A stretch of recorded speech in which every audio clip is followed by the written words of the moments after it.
Before you chose this video, your mind had already been predicted. Not by a king, not by a priest, but by a system that knows what scares you, what angers you, and what keeps you obedient. You believe control is something done to others. Dictators control. Kings command. Empires dominate. But history tells us something disturbing. The most powerful control is the one you don't recognize as control. You are not forced. You are not beaten. You are not threatened. You are nudged, ranked, recommended. And like every obedient subject in history, you call it freedom. Social control is older than civilization. The moment humans began living together, they faced a dangerous question. How do we make people obey without constant violence? In early tribes, control was direct. Break the rules. You were expelled. And expulsion meant death. This was control through survival. Emil Durkheim called this mechanical solidarity, where conformity is enforced, because the group is your life. As societies grew, violence became inefficient. You cannot watch everyone. So power had to become invisible. Kings and divine authority. Kings did not rule by force alone. They ruled by belief. In medieval Europe, the king was not just a ruler. He was chosen by God. Disobedience was not rebellion. It was sin. This was social control through sacred legitimacy. Max Weber called this traditional authority. Power accepted because it feels natural, ancient, unquestionable. People obeyed not because they were weak, but because obedience felt moral. Religion as technology of control. The church mastered something kings could not. Control of the inner world. Confession. Guilt. Shame. Surveillance of the soul. Michel Foucault described this as disciplinary power. The genius of religious control was that people began to police themselves. No guards needed. No chains required.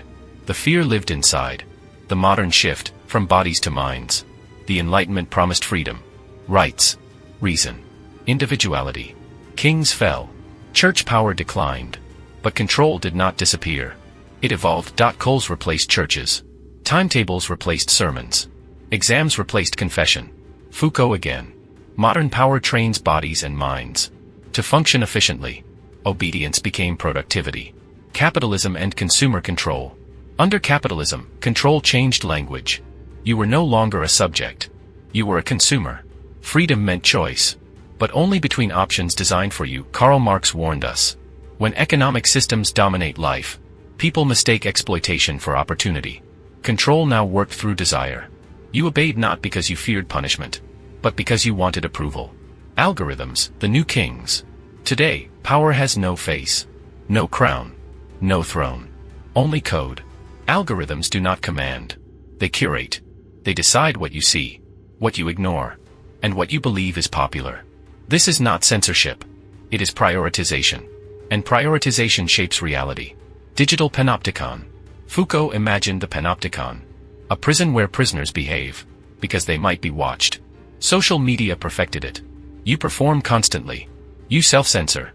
You optimize yourself for approval. The algorithm doesn't punish dissent. It buries it. And silence is the most effective form of control. History repeating itself. Kings used crowns. Churches used God. States used laws. Algorithms use you. Your attention. Your emotions. Your psychology. The method changed. The goal did not. Stability. Predictability. Obedience. Final warning. The most dangerous form of social control is not tyranny. It is comfort. Because when control feels convenient, you stop questioning it. History does not repeat itself loudly. It repeats itself efficiently. And this time, the king is invisible. And the chains feel like choice.